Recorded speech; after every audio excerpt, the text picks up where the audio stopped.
성령이 인도하시는 길 위의 복음. 오늘 사도행전 본문 말씀은 제가 오래전에 우리 총회 교재를 만들면서 한 수십 시간, 수백 시간 연구했던 말씀입니다. 사도행전 1장 주님의 승천과 또 유언 말씀 이후에 저에게 핍박이 일어나고 많은 사도들이 옥에 갇히고 고난 가운데서 하나님의 복음의 사역은 주님의 유언을 그대로 지켜내고, 그러나 예루살렘과 온 유대 사마리아와 땅끝까지 복음을 전하는 이 하나님의 복음 전파의 위대한 역사 안에서 인간의 좁은 생각으로 예루살렘에 국한되었던 복음이 사도행전 7장 스데반의 순교 이후에 8장을 통하여서 핍박과 더불어서 이제 온천하에 퍼져나가는 아주 중요한 길목에 서 있습니다. 그 가운데 오늘 성령께서 전도자 한 사람을 통하여서 한 민족과 한 대륙을 움직이는 놀라운 부흥의 스토리가 오늘 나오게 되는데, 바로 빌립의 이야기입니다. 이 하나님의 구원, 복음의 사역에 우리는 이해할 수 없는 하나님의 인도를 길 위에서 경험하게 됩니다.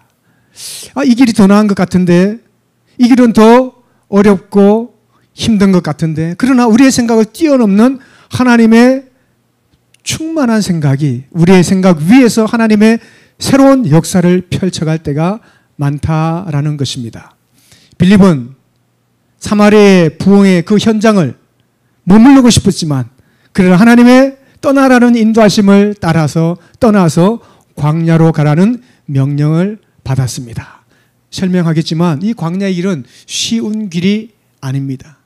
이 광야는 정갈과 불뱀이 있고, 이 광야길에서 사마리아 사람이 강도를 만난 그러한 위험한 길이기도 한 곳입니다. 그러나 이 광야 가라는 이 하나님의 명령에 순종을 했을 때, 그 순종을 통하여 하나님은 영혼을 살리고, 그 한 영혼을 통하여서 에티오피아뿐만 아니라 아프리카에 복음이 확장되는 놀라운 역사를 열어가기 시작했던 것입니다. 오늘 본문의 말씀을 통해서 어떻게 하나님은 우리에게 하나님의 위대한 일들을 위하여 성령으로 인도해 주시고, 또 성령의 인도함 앞에서 하나님의 말씀을 통하여 우리를 새롭게 해주시는가, 그리고 또 이 복음이 확장되는 과정들을 말씀을 통해서 살펴보도록 하겠습니다. 첫째, 성령은 순종하는 자를 인도하신다. 따라합시다. 성령은 순종하는 자를 인도해 주신다. 오늘 26절 말씀부터 쭉 살펴보면요, 우리 제가 한번 읽겠습니다. 26절부터 주의 사자가 빌립에게 말하여 이르되 일어나서 남쪽으로 향하여 예루살렘에서 가사로 내려가는 길까지 가라 하니 그 길은 광야라. 일어나 가서 보니 에티오피아 사람 곧 에티오피아 여왕 간다게의 모든 국고를 맡은 관리인 네시가 예배하러 예루살렘에 갔다가 돌아가는데 수레를 타고 선지자 이사야의 글을 읽더라. 좀 요약해서 말씀드리면, 하나님께서 빌립에게, 오늘 본문에 보면 주의 사자가 명령했다라는 말씀과 성령이 빌립도로라는 말씀이 나옵니다. 하나님은 언제든지 우리의 삶에 하나님의 말씀을 통해서 성령의 음성을 들려주시고, 주의 종을 통해서 주의 사자의 음성을 우리에게 들려주실 때 순종할 수 있는 우리 모두가 되기를 바랍니다. 이 에티오피아 네시는 이 말하자면 재정부 장관, 한 국가의 장관의 권세를 가지고 있는 사람이었습니다. 언젠가 누구에겐가 받은 이 복음을 통해서 나도 이 예수를 믿으면 좋겠다. 그리고 이 예루살렘의 절기에 예배를 드리러 내려오는 길에 어떤 말씀을 읽고 있었느냐? 어떤 말씀을 읽었어요? 이사야의 말씀을 읽고 있었던 것입니다. 자, 우리가 먼저 살펴볼 것은 주의 사자의 명령 앞에, 성령의 명령 앞에 빌립이 어떻게 했다고요? 오늘 순종. 첫 번째 타이틀 순종. 따라합시다. 순종. 따라하라 그랬는데 안 따라하는 불순종을 하는 사람들이 있어요. 자, 따라합시다. 순종. 순종. 이 순종이 뭐냐? 광야로 가라라는 거예요. 일어나라라는 말은 즉각적인 순종에 대한 명령입니다. 천천히 준비해서가 아니라 지금 당장 일어나서 하나님의 기적은 순종할 때 일어나는 거예요, 여러분. 계산하고 생각하고 우리의 머리를 생각할 때는 인간의 논리와 계산에 준한 결과가 나오지만 하나님의 원대하고 충만한 명령 앞에 나는 이해할 수 없지만 순종할 때 하나님의 역사와 기적이 나타나는 줄로 믿습니다. 창세기 12장에 보면 놀라운 이야기가 나와요. 누구의 이야기가 나옵니까? 아브라함의 이야기가 나와요. 아브라함이 처음 등장하는 이야기가 나옵니다. 12장 1절부터요. 아브라함이 하나님 앞에 갈 때 우리를 떠나라고 얘기했을 때 아브라함이 어떻게 했어요? 순종했어요. 믿음으로 순종했습니다. 창세기 12장에 아브라함을 인도하셨던 주님이 창세기 22장에는 새로운 명령을 하십니다. 아브라함의 생애에 가장 힘들고 어려웠던 사건이에요. 그게 어떤 사건일까요? 예, 이삭을 바치라는 사건입니다. 이 이삭을 바치라는 하나님 앞에 받은 명령을 아브라함은 몇 날 며칠을 고민했을까요? 그 다음날 바로 순종했을까요? 바로 순종했어요. 그때 나오는 이 말이 일어나. 하나님이 명령하신, 하나님이 준행하라고 하신 그 길을 즉각적으로 일어나서 갔다라는 말씀이 하나님 앞에 순종하는 믿음의 모습을 보여주는 것입니다. 하나님 앞에 즉각적으로 순종했을 때 하나님은 벌써 순종한 자에게 주시는 축복과 예비하신 여호와 이레의 기적과 같은 역사를 주시는 줄로 믿습니다.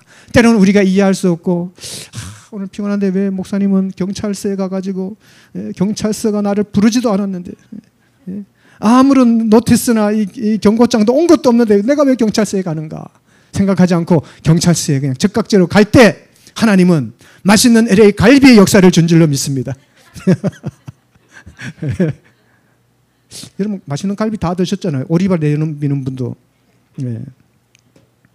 즉각적으로 이해하지 못하지만 우리 안에서 이해하지 못하는 많은 일들이 있지만 그것이 하나님이 원하시고 하나님 뜻하시고 하나님의 말씀이고 주의 성령이 주시는 메시지일 때는 빌리처럼 일어나서 순종하게 되기를 바랍니다. 근데 순종이 쉽지 않아요. 왜냐? 일어나서 어디로 가냐? 광야로 가라는 거예요, 여러분.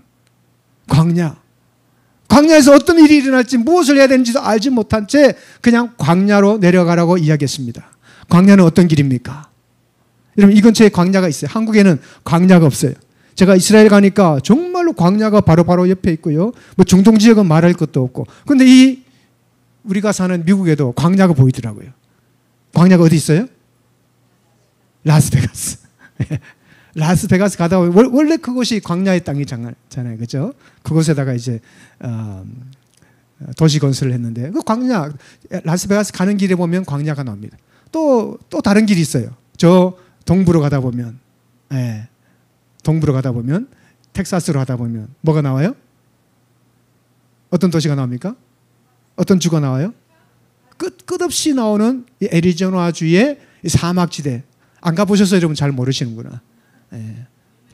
저도 안 가봤습니다.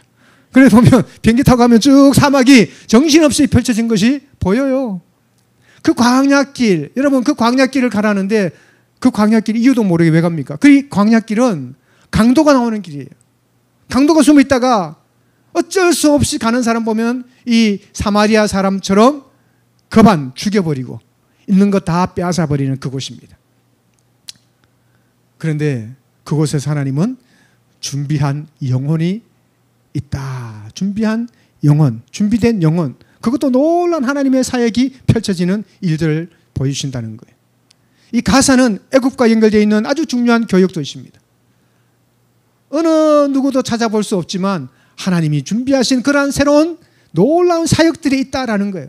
그것을 우리는 보여주지 않으셨고 우리는 볼 수 없지만 하나님의 순종에 그 뒤에 숨어있는 하나님의 놀라운 역사를 우리는 믿음으로 바라볼 수 있어야 된다는 것입니다. 이 광야는 에르모스라는 단어를 쓰는데 단순히 사람이 없다라는 그 들판에 빈 들판만을 의미하는 것이 아니라 신학적으로는 아무도 없는 빈 들판이지만 하나님은 스페셜 미팅, 특별한 하나님과의 만남을 준비하셨다라는 것을 의미하고 있습니다. 왜냐? 그곳에 성령의 인도하심이 있기 때문에 하나님은 성령을 통하여서 준비하신 새로운 이야기가 있다는 거예요. 광야길은 출애굽에서 하나님은 연단과 시험의 장소로 사용을 하셨습니다. 이곳에서 없는 것 때문에 마실 물이 없고 먹을 양식이 없고 불평하는 원망을 보여줬지만 그것을 통해서 하나님은 놀라운 만나와 반석의 기적을 보여주셨습니다. 인간의 무능함, 인간의 한계 안에서 하나님은 전적인 은혜를 보여주시는 것이 광야였어요. 그런가 하면 선지자에서 많은 호세아서, 이사야서 선지자들을 보면 이 광야를 통해서 하나님의 사역자 종들은 회복과 소명을 다시 받게 되는 그러한 일들을 보게 됩니다. 그리고 예수님의 시험을 통해서는 마귀의 연단을 통한 이 광야에서 믿음의 진정성을 보여주는 그러한 아름다운 역사의 현장이 되기도 합니다. 세례 요한을 통하여 하나님의 회개가 선포되고 새로운 언약과 새로운 역사가 광야에서 시작됩니다. 그 모습처럼 3세기, 4세기 교회가 처음 시작한 초대교회 이후에도 마찬가지입니다. 이 광야에서 하나님 새로운 역사를 펼쳐간 이 빌립의 이야기처럼 믿음의 교부들, 갓파더, 사도 바울의 그 신학과 신학을 계승하고 예수 그리스도의 복음을 깊이 연구했던 사람들은 그 연구를 하기 위하여서 이집트나 이 도시에 머무르지 않고 어디로 갔습니까? 광야로 갔습니다. 광야에 가서 무엇을 만들었냐? 수도원을 만들었어요. 처음에는 수도원 만든 것이 아니라 아무도 없는 곳에 텐트를 지어놓고 하나님의 말씀을 묵상하면서 그곳에서 기도하면서 하나님과의 만남을 경험했어요. 마실 물이 없고 먹을 양식이 없는데 하루에 빵 한 조각과 소금 몇 개와 겨우 구한 물을 가지고 하나님과의 깊은 만남 속에 들어갔습니다. 이것을 가지고 광야 신학이다라고 이야기합니다. 아무것도 없는 것 같지만 빈 들판인 것 같지만 위험한 것 같지만 그곳에서 하나님의 음성이 들리고 세상의 분주함과 세상의 시끄러운 소리와 많은 갈등과 어려움을 뒤로하고 하나님 앞에 더 깊이 나아가는 영성을 받은 것이 이 광야라는 것입니다.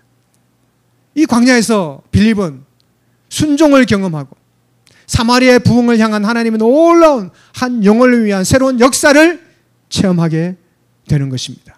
우리에게도 이런 광야가 하나님이 준비하셨다면 이곳에서 하나님의 순종을 경험하고 하나님의 기적을 맛보는 우리 모두가 되기를 바랍니다. 우리에게도 광야가 있어요. 하나님 왜 이를 인도하실까? 하나님 왜 이렇게 내 상황을 만들어 가실까? 그것을 거부하면, 그것을 순종하지 않으면 하나님의 기적은 경험되지 않습니다.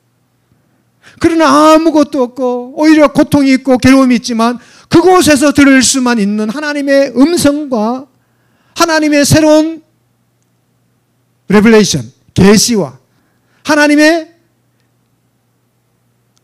분명한 메시지가 들린다면 그곳은 우리에게 축복의 장소가 될 수가 있습니다. 이 광야의 길을 가지 않고 그 당시에는 이 왕의 대로라는 킹스 하이웨이라는 길이 따로 있었습니다. 그런가 하면 비아 마리소라는 해변길로 가는 길도 있었습니다. 그런데 왜 굳이 광야의 길을 하나님이 가라고 하셨을까요?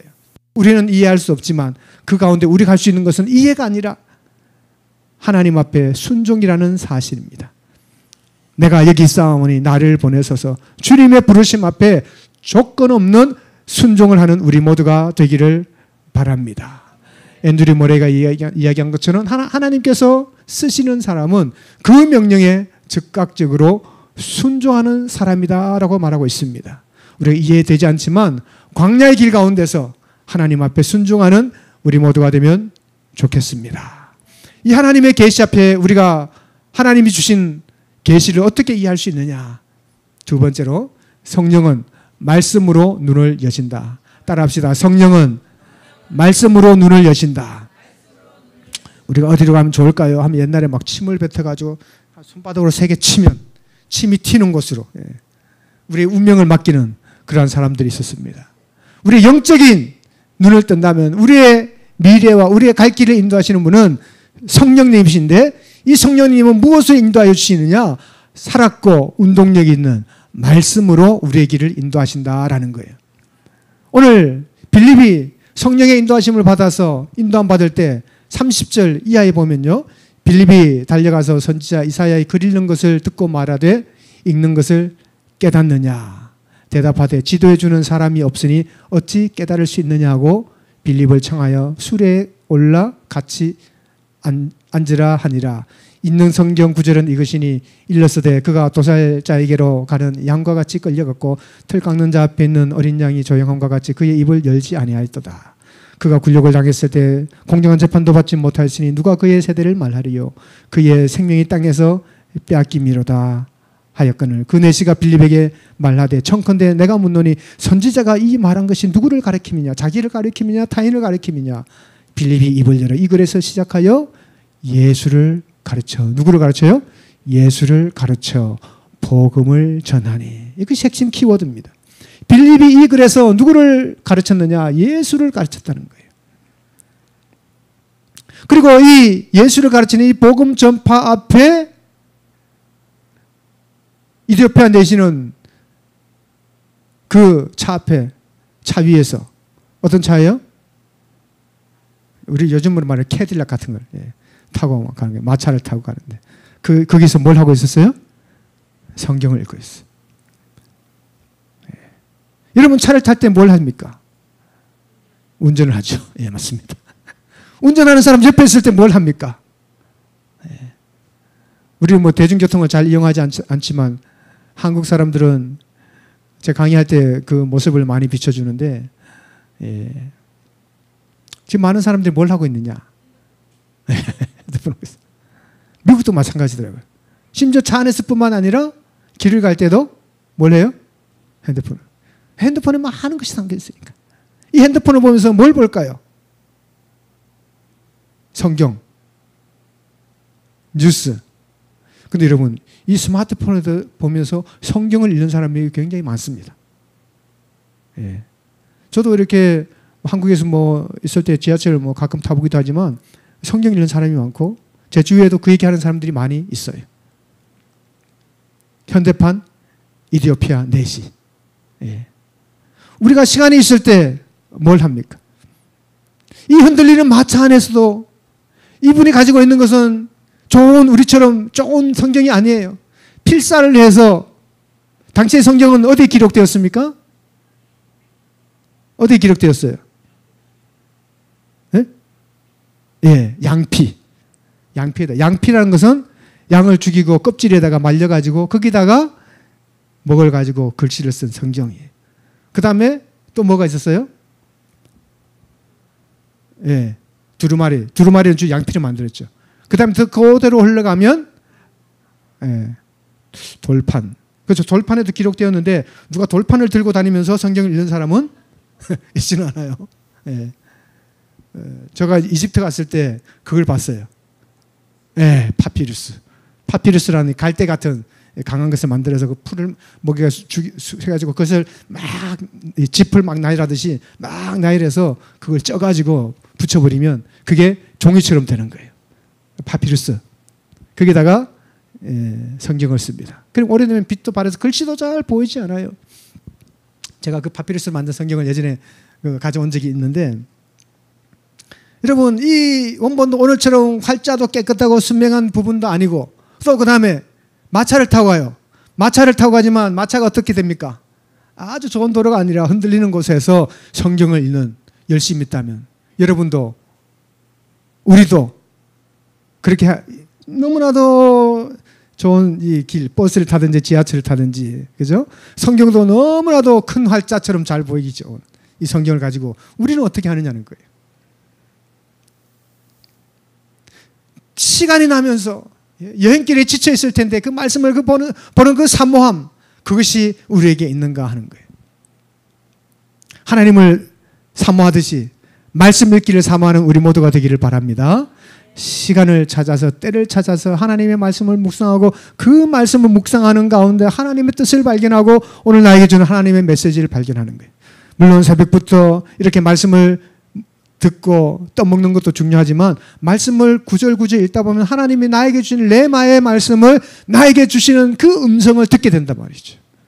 그 말씀 안에서 하나님이 나에게 주시는 음성에 우리는 귀를 기울일 수가 있습니다. 그리고 빌립도 마찬가지입니다. 이 말씀을 사모하는 사람에게 하나님의 말씀이 들어가는 거예요. 빌립이 입을 열어서 예수를 전파합니다. 그 앞절에 보면 어떤 말씀이 나와요? 내시가 말씀을 읽고 있는데 본문 어디를 읽고 있어요? 이사야를 읽고 있어요. 이사야를 읽는데 도살장에 끌려가는 그 어린 양에 대한 이야기를 얘기하는데, 아니 이 어린 양이 누구를 의미하는 것인가? 누구를 의미해요? 예수 그리스도. 근데 우리는 알고 있어요. 이사야 53장 또 그 전부터 계속 얘기하는 그 어린 양의 예수 그리스도 순환에 대한, 십자가의 죽음에 대한 그 이야기를 알고 있습니다. 그러나 이 당시에는 예수님에 대한 이야기를 모르잖아요. 이제 구약을 기반으로 해서 말씀을 가지고 있으니까 모르잖아요. 그때 이 말씀을 빌립이 이야기하는 것입니다. 네가 읽고 있는 그 말씀이 누구에 대한 이야기냐? 누구에 대한 이야기예요? 예수 그리스도에 대한 이야기다. 오늘 하나님의 말씀을 우리가 묵상하고 하나님의 말씀을 깨달을 때 이 모든 말씀이 예수 그리스도의 복음으로, 복된 소식으로 우리를 살리고 우리를 새롭게 하고 우리에게 능력 주는 말씀이 되기를 바랍니다. 창세기 1장 1절부터 누구의 말씀이에요? 예수의 말씀이에요. 하나님의 말씀, 예수의 말씀. 땅이 혼돈하고 공허함에 하나님의 말씀이 수면에 있고 하나님의 영이 운행하시니라. 이 창세기 1장 1절도 요한복음 1장에 들어가니까 태초부터 계셨던 누구? 예수 그리스도예요. 삼위일체 하나님이에요. 그 창세기 1장 1절을 읽으면서 예수 그리스도의 말씀을 들을 때, 아, 창조하시는 하나님, 나는 오늘 어떤 일을 하나님이 내 삶 가운데 창조하도록 만들어 가실까? 그 안에서 예수 그리스도의 복음을 창세기 1장을 통해서, 창세기 2장 3장 인간의 죄를 통해서 우리는 발견하고 깨닫는 것입니다. 이 성경은 단순한 글이 아니라 성령의 조명을 통해서 그리스도를 드러내는 거예요. 창세기 10장 3장 15절에 보면 그 여인을 통해서 죄를 짓고 그 가죽 옷을 입히고 그 모든 일이 누구에 대한 이야기입니까? 예수 그리스도. 양의 죽음을 통하여 피를 보고 그 양가죽을 통하여 우리의 허물을 가려주는 그 모습이 우리의 죄악과 허물을 가려주고 용서해 주시는 예수 그리스도의 죽음을 얘기하는 거거든요. 이 모든 것이 예수 그리스도에 대한 이야기예요. 말씀을 읽을 때 누구의 이야기, 이사야의 이야기, 예레미야의 이야기, 요한의 이야기, 바울의 이야기가 아니라 예수 그리스도가 어떤 분인고 우리를 오늘 삶 가운데 어떻게 살려주시고 어떤 비전과 도전을 주시는지 말씀을 읽을 때 깨달을 수가 있게 되기를 바랍니다. 이 성경을 통해서 우리는 단순한 글이 아니라 성령의 조명, 성령의 조명을 통해서 깨닫게 되는 거예요. 마치 이 스마트폰이 좋은 길을 인도해주는 내비게이션, GPS가 되지만 이 스마트폰도 파워가 없으면 무용지물이 되는 거예요. 예수 그리스도 이 성경의 말씀도 성령이 함께하지 않으면, 하나님의 영을 의지하지 않으면 이 말씀은 죽은 말씀이 되는 것입니다. 하나님의 말씀이 살아 움직여 역사할 수 있는 파워가 되는 은혜를 우리 모두가 경험하게 되기를 바랍니다. 성령의 역사가 없으면 하나님의 말씀 보이지 않고, 성령의 역사가 없으면 사람들의 말도, 목사님의 메시지도 허탄한 이야기로 들리고 인간적인 이야기로 들리는 거예요. 하나님의 성령이 우리를 하나님의 말씀을 듣도록 하는 깨끗한 창문과 같은 것입니다. 창문은 밖을 보려면 어떻게 해야 돼요? 잘 닦아야 돼요. 저는 이제 제 차가 있고 또 집사람 차도 있고 뭐 우리 애들 차도 있고 그런데 이 차를 타면 누구 차가 제일 깨끗할까요? 예, 뭐 얘기하지 않겠습니다. 근데 가끔 이렇게 다른 차들 보면 왜 이러지? 보면 앞에 이걸 제대로 안 닦아요. 와이프를 돌렸는데 와이프가 와이프를 안 돌려요. 그래서 와이프 때문에 지저분해가지고 앞이 안 보일 때가 있어요. 누구 문제예요? 와이프의 문제예요. 와이프가 아니라 와이프의 문제예요. 예. 창문에 먼지가 있으면 햇볕이 들어오지 못하고, 말씀의 창문을 성령을 통해서 우리의 마음을 정결하게 하지 않으면 하나님의 메시지가, 말씀이 우리에게 들어오지 못한다는 사실입니다. 하나님 말씀을 받을 때 우리가 성령 충만해져서 우리의 죄악과 우리의 더러운 것들이 깨끗하게 씻겨지고 하나님의 말씀을 정결하게 받아들여서 우리의 눈, 우리의 영안이 밝혀지는 역사가 있게 되기를 바랍니다. 그래서 요한 크리스토스톰은 성령이 없는 성경 읽기는 밀봉된 책을 보는 것과 같다라고 이야기했습니다. 책을 읽는 것 같은데 꽉 막혀 있고 그 내용이 무슨 뜻인지도 모르는 거예요. 그러면 우리가 이 빌립과 같이 성령의 인도함을 받고 성령이 깨닫게 하시는 말씀을 전할 때에 예수 그리스도의 복음을 깨닫게 하는 것처럼 우리를 통하여 하나님에서 올라온 성령의 역사가 읽혀지는 은혜가 있게 되기를 바랍니다. 말씀을 마무리하겠습니다. 한 사람의 순종을 통해서 하나님의 놀라운 역사가 펼쳐지는 것, 이제 다음 주에도 계속 말씀을 전하겠습니다. 중요한 것은 우리가 알지 못하지만, 우리가 보지 못하지만 하나님이 말씀하실 때 그 말씀 그대로 믿고 순종하는 우리 모두가 되면 좋겠습니다. 그리고 그 말씀의 순종 앞에서 예수 그리스도의 복음을 발견하고 예수 그리스도가 주시는 놀라운 은혜들을 성령을 통하여 날마다 경험하는 우리 모두가 되면 좋겠습니다. 그 성령의 역사를 통하여 우리의 삶은 새로 해석되고 내 믿음은 더 하나님 앞에 거룩하고 정결하게 되는, 그리고 그 순종 앞에서 하나님의 새로운 역사를 날마다 경험하는 우리 모두가 되기를 주님 이름으로 축복합니다.